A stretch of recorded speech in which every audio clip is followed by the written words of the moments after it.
Expect பண்ண மாதிரி இன்னைக்கு ஒரு மல்டிபர்பஸ் க்ரீம் தான் நம்ம ரெடி பண்ண போகிறோம். ஆல்ரெடி சொன்ன மாதிரி ஒரு ஆன்டி ஏஜிங் ஏஜென்ட்டாக இருக்கட்டும், மேபி ஃபேர்னஸ் க்ரீமாக இருக்கட்டும், டார்க் சர்க்கிள்ஸ்க்காக இருக்கட்டும், பிளாக் ஸ்பாட்ஸாக இருக்கட்டும், எல்லாத்துக்குமே இந்த க்ரீம் ரொம்ப ஹெல்ப்ஃபுல்லாக இருக்கும் if you use continuously. So இந்த க்ரீம் ரெடி பண்ணுறதுக்கு நம்மளுக்கு தேவையான மெயின் இன்க்ரீடியன்ட்ஸ் பார்த்தீங்கன்னா ரெண்டு விஷயம் தாங்க.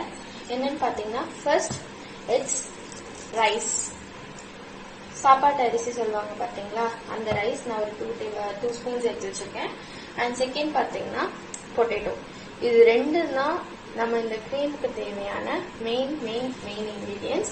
ஸோ ஃபர்ஸ்ட் நம்ம என்ன பண்ண போறோம்னா, இந்த ரைஸும் இந்த ஃபர்ஸ்ட் பொட்டேட்டோ நல்லா பீல் பண்ணி குட்டி குட்டி கியூப்ஸா கட் பண்ணிட்டு வாட்டர்ல ரெண்டுமே வாட்டர்ல சோக் பண்ணிட்டு ஒரு 30 மினிட்ஸ் கிட்ட இது நல்லா குக் பண்ணி எடுத்துக்க போறோம். நல்லா குழையா வெந்திருக்கணும், பொட்டேட்டோவும் நல்லா வெந்திருக்கணும். ஸோ அந்த மாதிரி ஒரு கன்சிஸ்டன்சில தான் நம்ம இப்போ இதை குக் பண்ணி எடுக்க போறோம். ஸோ வாங்க பார்க்கலாம்.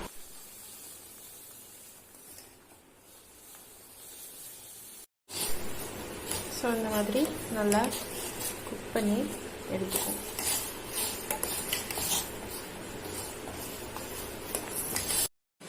ஸோ மிக்சியில் இப்போ ட்ரான்ஸ்ஃபர் பண்ணிட்டேன்.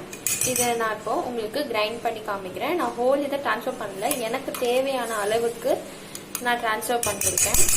ஸோ இது ஃபுல்லாக நான் கிரைண்ட் பண்ணிட்டு உங்களுக்கு ஸோ இப்போ நான் அதில் போட்ட பேஸ்ட்டை இப்போ நான் நல்லா அரைச்சிட்டேன். ஸோ நல்லா அரைச்சு இந்த மாதிரி ஒரு கன்சிஸ்டன்சியில் நான் இது பண்ணிட்டேன். உங்களுக்கு தெரியுதா?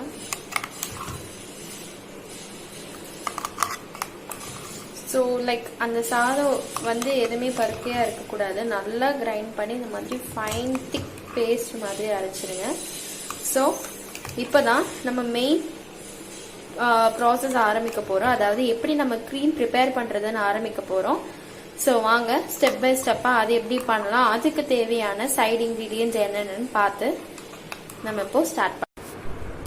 ஓகே, நான் கிரைண்ட் பண்ண பேஸ்ட், அதாவது ரைஸ் அண்ட் பொட்டேட்டோவை நல்லா மர்ச் பண்ணி குக் பண்ணி அதை கிரைண்ட் பண்ண பேஸ்ட்லேருந்து 3 டேபிள் ஸ்பூன் அளவுக்கு நான் அந்த கண்டெய்னரில் எடுத்திருக்கேன். ஸோ ஏன் நான் ரைஸ் அண்ட் பொட்டேட்டோ மெயின் இன்க்ரீடியண்ட்டாக எடுத்திருக்கேன் அப்படின்னு பார்த்தீங்கன்னா, both contain several amounts of benefits. அதுக்காக தான் நான் இது ரெண்டையும் மெயின் இன்க்ரீடியண்ட்டாக எடுத்திருக்கேன். நிறைய பேருக்கு இப்போ ஆன்டி ஏஜிங் ப்ராப்ளம்ஸ் இருக்குது, டார்க் ஸ்பாட்ஸ் இருக்குது, விரிங்கிள்ஸ் இருக்குது, அக்னே இருக்குது. எல்லாமே க்யூர் பண்ணுறதுக்கு இந்த க்ரீம் பெஸ்ட் ரெமெடி. அண்ட் நம்மளுக்கு டார்க் சர்க்கிள்ஸ் இருந்தாலும் சரி, விரிங்கிள்ஸ் இருந்தாலும் சரி, பிளாக் ஸ்பாட்ஸ் இருந்தாலும் சரி, இது ஈஸியாக கண்டினியூஸாக நீங்கள் ரெகுலராக இந்த மெத்தடை நீங்கள் ஃபாலோ பண்ணிங்கன்னா எல்லாமே ரொம்ப க்ளீனாக க்யூர் ஆகிடும். ஸோ ஃபர்ஸ்ட் இந்த 3 டேபிள் ஸ்பூன் நான் ஆட் பண்ணியிருக்கேன். அதை ஆட் பண்ணி ஃபர்ஸ்ட் நான் நல்லா மிக்ஸ் பண்ணிக்கிறேன். ஏன்னா கிரைண்ட் பண்ணதில் உள்ள நல்லா திட்டாக இருக்கும், அதாவது பபிளாக இருக்கும். ஸோ அந்த லம்ஸ் எதுவும் இல்லாத மாதிரி நல்லா மிக்ஸ் பண்ணிக்கலாம். ஸோ கன்சிஸ்டன்சி பார்த்தீங்களா, எந்த லம்ஸும் இல்லாமல் நான் நல்லா மிக்ஸ் பண்ணியிருக்கேன். ஸோ நல்லா மிக்ஸ் பண்ணுங்கள். எவ்வளோக்கு எவ்வளோ நம்ம மிக்ஸ் பண்ணுறோமோ அவ்வளோக்கு தான் நம்மளுக்கு க்ரீம் கன்சிஸ்டன்சி நம்மளுக்கு கிடைக்கும். ஸோ நல்லா மிக்ஸ் பண்ணிக்கோங்க. இது மிக்ஸ் பண்ணி முடிச்சதுக்கப்புறம் செகண்ட் இன்க்ரீடியன்ட் நம்ம என்ன ஆட் பண்ண போகிறோம்னு பார்த்தீங்களா, அது வேறு ஒன்றுமே இல்லை, நம்ம நார்மலாக வீட்டில் யூஸ் பண்ணுற கார்ன்ஃப்ளவர் தான் நான் ஆட் பண்ண போகிறேன். So cornflour 1/2 teaspoon cornflour add பண்ணிக்கோங்க.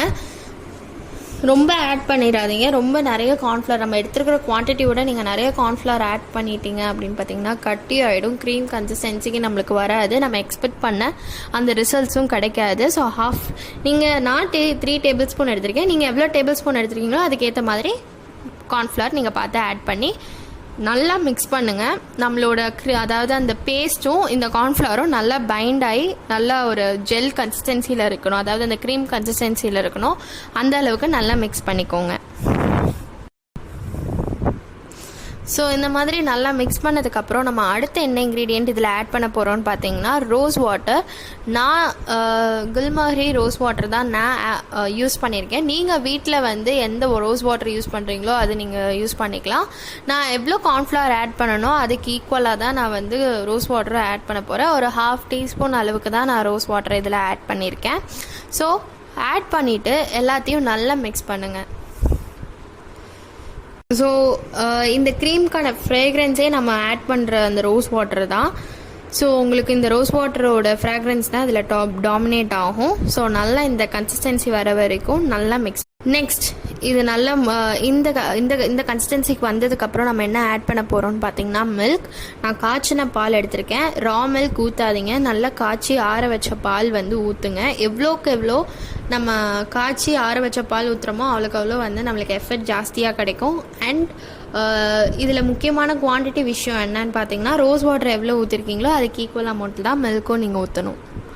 ஸோ ஊற்றிட்டு நல்லா மிக்ஸ் பண்ணிக்கோங்க. நம்மளுக்கு ஃபஸ்ட்டு இருந்த அந்த கன்சிஸ்டன்சி விட இப்போ நல்ல ஒரு க்ரீமி கன்சிஸ்டன்சிக்கும் வந்திருக்கும். உங்களுக்கு நீங்கள் பண்ணும் போது உங்களுக்கே அந்த டிஃப்ரென்ஸ் தெரியும். ஸோ மில்க் ஊற்றிட்டு நல்லா மிக்ஸ் பண்ணுங்கள். ஃபஸ்ட்டு அந்த ரோஸ் வாட்டர், இந்த கார்ன்ஃப்ளவர், அந்த பேஸ்ட் எல்லாமே நல்லா பைண்ட் ஆகணும். அந்த அளவுக்கு நல்லா மிக்ஸ் பண்ணிக்கோங்க.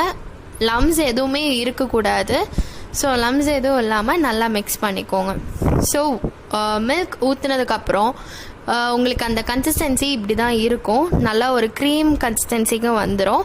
ஸோ இந்த கன்சிஸ்டன்சி வந்ததுக்கப்புறம் இதில் நம்ம என்ன ஆட் பண்ண போகிறோம் அப்படின்னு பார்த்தீங்கன்னா நார்மலாக வந்து கடையில் வாங்கின ஒரு விட்டமின் இ ஆயில் தான் நான் இதில் ஆட் பண்ண போகிறேன். ஸோ எவ்வளோக்கு எவ்வளோ குவான்டிட்டி எடுத்துக்கிறீங்களோ அவ்வளோக்கு எவ்வளோ நீங்கள் ஆட் பண்ணிக்கோங்க. ஸோ இதுதான் நான் மெடிக்கல் ஸ்டோரில் வாங்கின விட்டமின் இ ஆயில். ஸோ இதுலேயும் நான் எவ்வளோ வந்து ரோஸ் வாட்டர் எவ்வளோ மில்க் ஆட் பண்ணணும் அதே கன்சிஸ்டன்சிக்கு தான், ஐ மீன் அதே குவான்டிட்டிக்கு தான் நான் வந்து ரோஸ் வாட்டரை ஆட் பண்ணுறேன். அதுவும் ஹாஃப் டீஸ்பூனுக்கு தான் நான் ஆட் பண்ணுறேன். ஸோ ஆட் பண்ணி நல்லா மிக்ஸ் பண்ணிக்கோங்க. ஸோ இந்த கன்சிஸ்டன்சிக்கு நம்ம நல்லா மிக்ஸ் பண்ணிக்கணும். இதுதான் கரெக்ட் கன்சிஸ்டன்சி. உங்களுக்கு இதில் ஆலோவேரா ஜெல் ஆட் பண்ணணுனாலும் நீங்கள் ஆட் பண்ணிக்கலாம், அது ஆப்ஷனல் தான். பட் நான் ஆலோவேரா ஜெல் நான் ஆட் பண்ணல. உங்களுக்கு வேணும்னா நீங்கள் ஆட் பண்ணிக்கலாம். ஸோ இதுதான் நம்ம ப்ரிப்பேர் பண்ண அந்த multi purpose skin brightening cream ஒரு ஆன்டி ஏஜிங் க்ரீம்னு கூட சொல்லலாம். ஸோ இதை ஃபஸ்ட்டு எப்படி வந்து யூஸ் பண்ணுறதுன்னு நான் உங்களுக்கு காமிக்கிறேன். இதை நான் என் ஹேண்டில் அப்ளை பண்ணி காமிக்கிறேன், பாருங்கள். ஸோ இந்த மாதிரி எடுத்துகிட்டு நல்ல சர்க்குலர் மோஷனில் வந்து நல்லா ஃபேஸில் ஃபஸ்ட்டு அப்ளை பண்ணிவிட்டு அதுக்கப்புறம் நல்லா மசாஜ் பண்ணிக்கோங்க. ஸோ மேக்ஸிமம் நீங்கள் ஒரு 5 minutes கிட்ட விட்டாலே போதும். நீங்கள் ரொம்ப டீப் ட்ரை, அதாவது ரொம்ப ட்ரை ஆகணும்லாம் நீங்கள் எக்ஸ்பெக்ட் பண்ண தேவையில்லை. ஒரு 5 minutes கிட்ட நீங்கள் வந்து வச்சு நீங்கள் வாஷ் பண்ணாலே உங்களுக்கு நல்ல டிஃப்ரென்ஸ் தெரியும். ஸோ நான் வந்து இதில் அப்ளை பண்ணி ஒரு 5 minutes கழிச்சு தான் நான் வாஷ் பண்ணேன். நான் ரிசல்ட் அந்த ஃபோட்டோஸ் நான் வந்து பின்னாடி அட்டாச் பண்ணியிருக்கேன், பாருங்கள். ஸோ இவ்வளோ ரொம்ப ஈஸி தான் இந்த க்ரீம் ப்ரிப்பேர் பண்ணுறது. ஸோ எல்லோரும் ட்ரை பண்ணி பாருங்கள். ரொம்ப கஷ்டம்லாம் கிடையாது. மேக்ஸிமம் வந்து இந்த க்ரீமை வந்து நீங்கள் ஒரு கண்டெய்னரில் ஸ்டோர் பண்ணி வச்சுக்கலாம். மேக்ஸிமம் ஒரு 1 week கிட்ட நீங்கள் ரெஃப்ரிஜிரேட் பண்ணி வச்சுக்கலாம். இதை எப்பப்பெல்லாம் யூஸ் பண்ணணும், வீக்லி 2 யூஸ் பண்ணலாம், இல்லை 3 யூஸ் பண்ணலாம், உங்களோட விஷ். பட் 3 யூஸ் பண்ணால் மார்னிங் அண்ட் ஈவினிங் ஒரு 2 times கிட்ட மார்னிங் க்ரீம் அப்ளை பண்ணி வாஷ் பண்ணணும், நைட் க்ரீம் அப்ளை பண்ணி வாஷ் பண்ணணும். ஸோ அந்த மாதிரி ரெகுலர் ஷெடியூலாக நீங்கள் வந்து இதை ட்ரை பண்ணி பாருங்கள். So thank you for watching this video and hope you all enjoyed and gained some results. So மறக்காம கீழே லைக் பண்ணுங்க, உங்களோட ரிசல்ட்ஸை கமெண்ட் பண்ணுங்க, அண்ட் மறக்காம சப்ஸ்கிரைப் பண்ணுங்க. அப்போதான் வந்து எனக்கு இன்னும் வீடியோஸ் போடும்போது இன்னும் மோட்டிவேஷனாக இருக்கும். So thank you for watching this video. Hope you all see in the next video.